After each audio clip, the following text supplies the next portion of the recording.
Good morning friends. Today we will discuss the concept of output and national income. Now before going into this definition and before looking into how we measure output and national income, first you need to understand that what is output or what is national income or why a country calculates output and national income. Now we as an individual need to know how much money we have earned in a particular year or how much progress we have made in a particular year. Similarly, government or economists need to know that how an economy is performing. So now when you need to know this data for the economy or when you need to know the output of an economy, you come to know about it through GDP. You measure the GDP.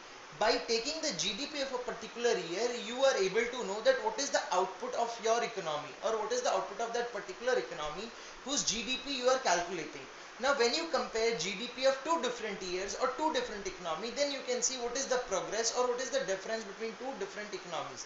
So if you compare GDP of 2014 with 2015, then you can see whether your economy has grown or whether your economy has not grown, whether it was stagnant, whether it was falling. So in order to measure your progress, first you need to know output. Now there are various methods to know output. First we will understand how to measure output via GDP.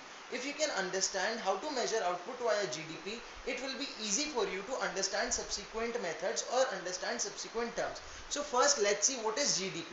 Here we will look at the definition of GDP. Now I have broken the definition of GDP into two different parts. One component says all goods and services produced. Second component says within the domestic territory. So what does this mean? First, take all the goods and services that has been produced. When I am telling all, it means don't think or don't consider who is producing goods. Just consider all the goods and services that has been produced. Now, where these goods and services have been produced, this should be produced within your domestic territory. So, if we are talking in the context of India, then this should be those goods and services that has been produced in India. So, what is the definition of GDP? All goods and services produced within the domestic territory. It has to be divided into two components so that it is easy for you to recall the definition. In first component we will take all goods and services produced. In second component we will take only within the domestic territory. So we will restrict ourselves to the domestic territory of India. Now this definition has two exceptions. That is, two things should be excluded while calculating GDP. So what are these two things? First thing is intermediate goods. Second thing is second hand goods. Now why intermediate goods should be excluded and why second hand goods should be excluded? Before understanding the explanation, let's see what is the nature or what is the definition of intermediate goods. Now intermediate goods are all those goods that are used as a raw material to produce some other goods.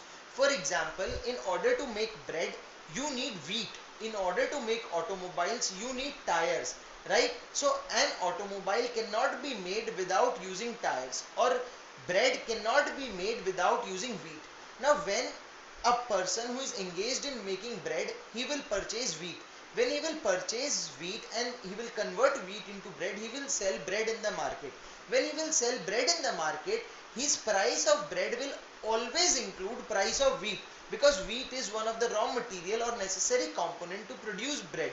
Similarly, price of all the goods includes the price of intermediate goods, because without raw material you cannot without converting raw material into finished goods, you cannot produce finished goods. So if you are producing bread and if you are selling bread, it means price of bread already includes price of wheat. So price of wheat and price of bread, if both are counted, then it will result in double counting of the production. That we should not do. As a result, all the intermediate goods should be excluded. So what is the reason why intermediate goods should not be taken? Because price of final goods already include price of intermediate goods. If we consider intermediate plus final, then it will result in double counting for intermediate goods. So what we should do, if we are counting the price of bread, then we should exclude the price of wheat that has been used to produce that bread. So all the intermediate goods should be excluded. This is the first thing. Now second thing that we should exclude is when second hand goods are sold, or when transaction is taken in particular good for subsequent time. If a particular commodity is sold for second, third, fourth or subsequent time, it should not be included in the calculation of GDP. Why?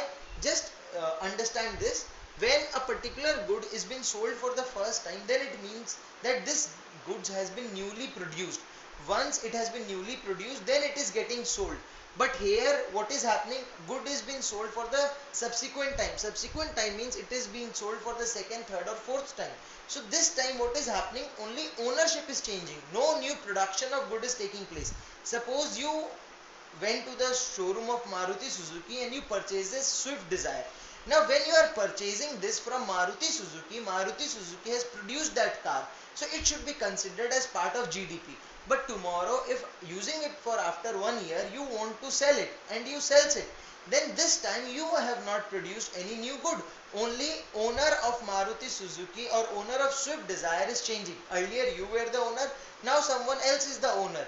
If he will sell it to someone else, then ownership will change.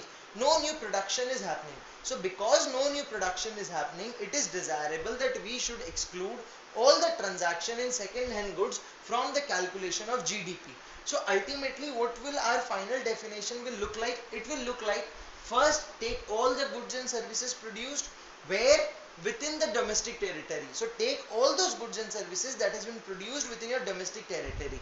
However, in these goods and services don't include two things or exclude two things. Now what are the two things that you will exclude from the definition?